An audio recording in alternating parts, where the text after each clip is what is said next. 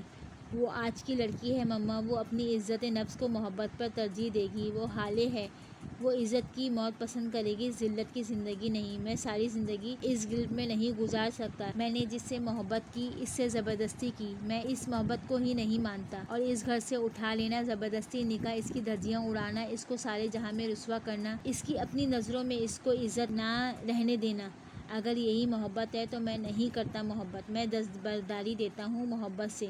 وہ حالے سلطان ہے مما، وہ زبردستی کا دیا ہوا جوڑا نہیں پہنتی، شادی تو پھر دور کی بات ہے۔ میں ساری زندگی اس دکھ کے ساتھ رہ سکتا ہوں کہ وہ مجھے نہ مل سکی، لیکن اس اذیت سے کہ وہ مجھ سے نفرت کرے گی، میں یہ نہیں جھیل پاؤں گا۔ ہزار لوگ ہیں اس دنیا میں جن کو ان کی محبت نہیں ملی، ایک سے بھی صحیح، لیکن ذلت میں ملی، توجہ بھیک میں ملی محبت، یہ میں نہیں لے سکتا۔ وہ مجھے نہیں مل سکی، یہ دکھ روز مجھے اندر سے کھائے جا رہا ہے۔ آخر میں خود کو بے توقیر نہیں کروں گا۔ اس کا نام سفیر کے ساتھ سن کر مجھے اچھا لگتا ہے، جیسے کہ کسی نے میرے منہ پر تیزاب پھینک دیا ہو، لیکن میں اس کو خوش دیکھ کر خوش ہو جاتا ہوں۔ میں اس کی خوشی میں خوش رہنا چاہتا ہوں، چاہے وہ سفیر کی ہو یا کسی اور کی۔ ایک اور بات، اگر میں اس کی خوشی نہیں چاہتا تو مجھے کوئی حق نہیں کہ میں اس سے محبت کے دعوے کروں۔ محبت چھیننے کا نام نہیں، کچھ دینے کا نام ہے۔ میں نے خود کو اس پر وار دیا ہے مما، اس کی خوشی کے لیے کچھ بھی کر سکتا ہوں میں۔ پلیز آپ میرا حوصلہ بڑھا نہیں سکتی تو میری محبت کی تذلیل بھی نہ کیا کریں۔ بچپن سے لے کر آج تک ہم دونوں ساتھ ہیں، اگر آج تک وہ مجھ سے محبت نہیں ہوئی تو آگے جا کر بھی نہیں ہوگی۔ وہ نرمی سے کہہ کر اٹھ گیا تھا۔ تم کیوں ہو ایسے؟ وہ نم آنکھوں سے بولی تھی۔ پپا پہ گیا ہوں نا، اس لیے۔ ویسے آپ نے کہیں پپا کو اغوا کر کے تو ان سے شادی نہیں کی تھی؟ دفع ہو جاؤ بدتمیز، روتے روتے ہنس پڑی تھی۔ وہ بھی ان کو دیکھ کر مسکرایا تھا۔ یہ ایک چھوٹے سے ڈھابے کا منظر تھا، کچھ لوگ خوش گپوں میں مصروف تھے، کچھ تو کھانا کھا رہے تھے۔ ہر طرف لکڑی کی 4 کرسیوں کے درمیان ایک بڑی سی گول میز حائل تھی۔ جن کی فیملی زیادہ ہوتی وہ 2 میزوں کو ساتھ جوڑ کر کرسیاں لگا کر بیٹھ جاتے، لیکن یہاں ایک ایسی میز تھی جہاں پر صرف 2 لوگ بیٹھے تھے، ایک سیاہ دوپٹے والی نفیسہ حیات اور ان کے سامنے ان کے کزن اور دور شریک بھائی رحمان۔ وہ دونوں کھانا نہیں کھا رہے تھے، ان کے پاس کھانے سے زیادہ بڑے مسئلے تھے۔ خدا کی قسم فیسے، مجھے کچھ نہیں پتا اس بارے میں، مجھے تو یقین کر تیرا بھائی زہر کھا لے گا لیکن کسی کا خون نہیں بیچے گا۔ وہ درمیانی عمر کے تھے، نقوش کافی حد تک نفیسہ سے ملتے تھے، خاص طور پر آنکھیں۔ میں جانتی ہوں آپ کو کچھ نہیں پتا اس معاملے سے، لا علم ہے بھائی۔ وہ تھکی تھکی سی تھی۔ یقین کر نفیسہ، جب سے مجھے یہ سب پتا چلا ہے نا، جی نہیں چاہتا کہ اس کی شکل بھی دیکھوں۔ میں اس کو طلاق ہی دے دیتا، لیکن کیا کروں، وہ میرے بچوں کی ماں ہے، بچے رل جائیں گے۔ حیا نہ آئی بے حیا کو، جس دکان سے گھر چلتا ہے وہ تو نے ڈال کر دی، جس گھر میں رہتے ہیں وہ تو نے دیا، ارے بچوں کی فیسیں تک تو بھرتی رہی اب تک۔ اس کو تو آنکھوں میں شرم مر گئی تھی۔ اماں کہتی تھی یہ کم نسلی ہے، اس کو بیاہ کر مت لایا، یہ اپنی نسل دکھا دے گی، لیکن نہیں، مجھ پہ تو بھوت سوار تھا محبت کا۔ وہ تو جیسے بے بس تھے، ان کو خود پہ غصہ آ رہا تھا۔ چھوڑو بھائی، کچھ اور بات کرو، میں اس کی برائی نہیں سن سکتی۔ اس وقت وہ میری دوست رہی تھی، ان کا لہجہ سادہ سا تھا۔ اچھا یہ تو بتا، تجھے یہ سب کیسے پتہ لگا؟ جب میں امریکہ سے آئی تھی، اس کے اگلے دن ہی مجھے زری کی حقیقت پتہ چل گئی تھی، کیونکہ جو کچھ ہوا وہ کسی گھر والے کے ملوث ہوئے بغیر ممکن نہیں۔ کوئی اتنا دلیر نہیں تھا کہ نفیسہ کے گھر میں گھس کر اس کے بیٹے کو ڈرگس دے۔ میں بیکری جا رہی ہوں یہ بات بس زری کو بتائی تھی، اور نہیں، روز انہوں نے میرا تعاقب نہیں کیا تھا، وہ سب زری کے انفارمیشن تھی۔ خیر کڑیاں ملتی گئیں، جو صورت سامنے آئی وہ آپ کی بیوی کی تھی۔ پھر تو نے اتنا انتظار کیوں کیا؟ اسی دن سب کچھ کیوں نہیں بتا دیا ہمیں؟ ایک چیز جو مجھے شک میں ڈال رہی تھی، زری کیوں چاہتی ہے میں امریکہ جاؤں؟ بس یہ معاملہ مجھ سے حل نہیں ہوتا۔ آخر کار میں نے یہ بھی جان لیا۔ ان کے ہونٹوں پہ طنزیہ مسکراہٹ تھی۔ زری جانتی تھی وہ میرے سامنے رقم خرچ نہیں کر سکتی، وہ میری نظروں میں آ جائے گی، میں اس کے لفظ پکڑوں گی، اس کی چال پلٹ دوں گی، تبھی وہ چاہتی تھی کہ میں چلی جاؤں۔ پتہ ہے بھائی، وہ کہتی تھی اس نے میرا نقصان نہیں کیا، لیکن میں آپ کو کیا بتاؤں اس نے میرا کتنا نقصان کیا ہے۔ اس کی آنکھوں میں کرچیاں سی بھرنے لگی تھیں۔ وہ میز پہ آگے ہو کے سرگوشی نما آواز میں کہہ رہی تھی، اس کی وجہ سے میری اعتبار کرنے کی حس ہی مر گئی، مجھے لوگوں سے خوف آنے لگا۔ اب میں کافی عرصے تک کوئی دوست نہیں بنا پاؤں گی، بلکہ شاید ساری زندگی میں دوستوں کے بغیر رہوں گی۔ میں کسی کی راز نہیں کہہ سکوں گی. اگر کہوں گی تو ساری کی ساری رات اس دن خوف میں رہوں گی کہیں وہ میرا آس پاس نہ کر دے, کہیں وہ مجھے دھوکہ نہ دے دے. وہ بہت ڈسٹرب سی تھی. میں سو نہیں پاتی. میرا دل بہت دکھا ہے. اگر ساری رات آپ کے ساتھ دھوکہ کرے, دغا دے, آپ کی پیٹھ میں خنجر گھونپے, یہاں تک کہ آپ کی فیملی, آپ کا خاندان بھی اگر آپ کو تکلیف پہنچائے یا آپ کا محبوب آپ سے بے وفائی کر دے, چاہے آپ کے ساتھ کچھ بھی ہو جائے, تو آپ اس کے پاس ایک ایسا شخص ہوتا ہے جس کو آپ سب بتا سکیں, جس سے بلا جھجک سب کہہ سکیں, اور وہ ہوتا ہے آپ کا دوست. اب میں سوچ رہی ہوں آپ کا دوست ہی آپ سے دغا کرے, آپ کو دھوکہ دے, تو آپ کس سے جا کر کہیں گے؟ بھائی آپ بتائیں میں کس کے پاس جاؤں؟ ان کی آنکھوں میں کرب. رحمان کو اپنا دل کرتا ہوا محسوس ہوا. پھر سے تو غم نہ کر, اللہ ہے نا, تیرے مجرموں کو ایسا نہیں چھوڑے گا. اللہ کی بڑی لاڈلی ہے, اس کا تجھ پہ خاص کرم ہے. تو نے اس کا کلام پڑھا ہے اور پڑھایا ہے. تجھے پتہ ہے اللہ کو تجھ سے کتنی محبت کرتا ہے. جو کوئی بھی تجھے دھوکہ دیتا ہے یا دینے لگتا ہے, وہ اس کا چہرہ تیرے سامنے لے آتا ہے. وہ تجھے مکمل دھوکہ کھانے نہیں دیتا, اور تیرے اوپر لوگوں کی حقیقتیں بڑی جلدی کھول دیتا ہے. اور جس نے تیرے ساتھ برا کیا, اس کے ساتھ تو وہ ہوتا ہے کہ خدا کی پناہ. تجھے سب یاد ہے, تو نے وکالت کا پرچہ دیا تھا. وہ جیسے یاد کر کے بتا رہے تھے, ان کی آنکھیں چمک رہی تھی. تب اس حال کی سپرنٹینڈنٹ نے تجھے آدھے پرچے میں چھین لیا, کیونکہ اس کو پتہ چل گیا تھا تو نے اس کو اپنی خاندان کی کسی لڑکی کو نقل کرواتے دیکھ لیا تھا. اس سے پہلے تو اس کے خلاف کچھ کرتی, اس نے بازی پلٹ دی, لیکن پھر جب نتیجہ نکلا تو پاس ہو گئی تھی. تیرا آدھا پرچہ ہوا تھا, لیکن اس سپرنٹینڈنٹ کی لڑکی کا پورا پرچہ دے کر بھی فیل ہو گئی. پھر اگلے کئی سال جب اس نے پرچہ دیا, فیل ہی ہوئی. وہ کبھی پاس نہیں ہو سکی. فیکے تیرے ساتھ ناانصافی ان کو مہنگی پڑ گئی. نفیسہ ایک ٹک ان کو دیکھتے ہوئے سن رہی تھی. ان کی آنکھوں میں کسی قسم کا تاثر نہیں تھا. اور وہ فرقان تمہارا بچپن کا منگیتر یاد ہے, اس نے بھرے محلے میں یہ الزام لگایا تھا کہ وہ وکالت پڑھنے نہیں بلکہ آوارہ گردیاں کرنے جاتی ہے باہر. اور کئی بار تو اس نے خود تجھے لڑکوں کے ساتھ ہوٹلوں میں دیکھا ہے. یاد کر اس کے بعد اس کے ساتھ کیا ہوا.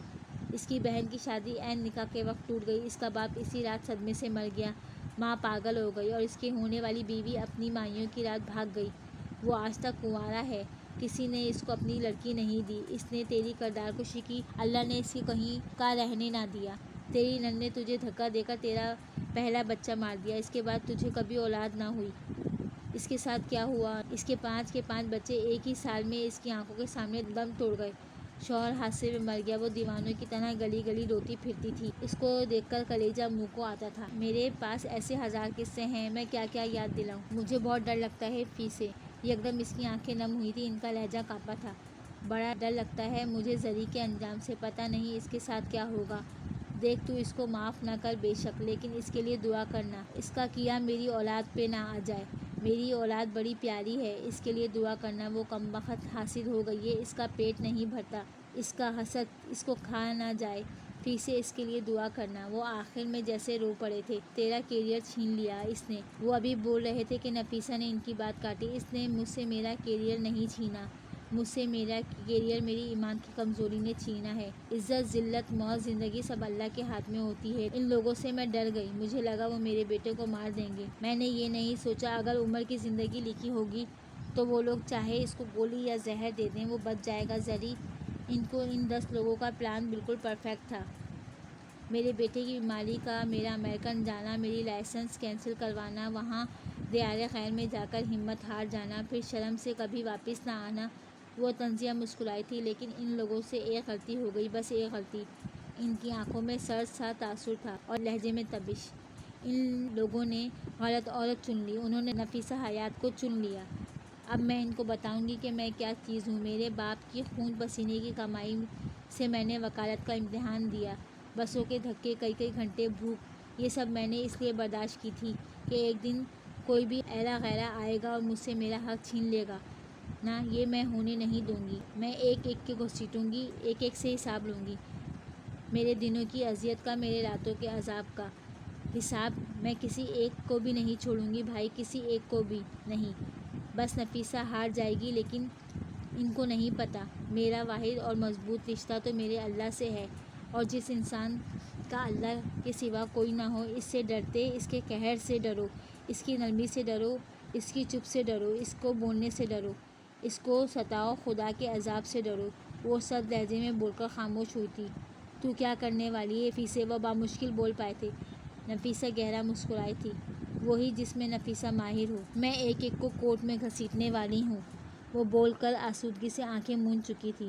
یوسف سلطان کا کمرہ اس وقت بکھرا سا تھا۔ تھوڑی دیر پہلے سفیر اور حالے کی رسم کے بعد گھر کے سارے افراد ایک ایک کر کے اپنے کمروں میں چلے گئے تھے۔ اب کافی کے بھاپ اڑاتے مگز تھے، پلیٹ میں رکھے ڈرائی فروٹس تھے اور دادا پوتی کی نہ ختم ہونے والی باتیں۔ یوسف سلطان بیڈ سے ٹیک لگائے پیر لمبے کیے نیم دراز تھے، جبکہ حالے آلتی پالتی مارے بیٹھی تھی۔ کچھ دیر پہلے کھلے ہوئے بال اب ڈھیلے جوڑے میں باندھ کر رکھے تھے۔ اس کے چہرے پر خوشی تھی، اس کی آنکھوں میں چمک تھی۔ اچھا باقی سب باتیں چھوڑو دادا جان، آپ یہ بتائیں کہ چچی جان اور پھپھو ایک دوسرے سے اتنی نفرت کیوں کرتی ہیں؟ ان کے لہجے میں تجسس تھا۔ یوسف سلطان نے گہری سانس بھری تھی۔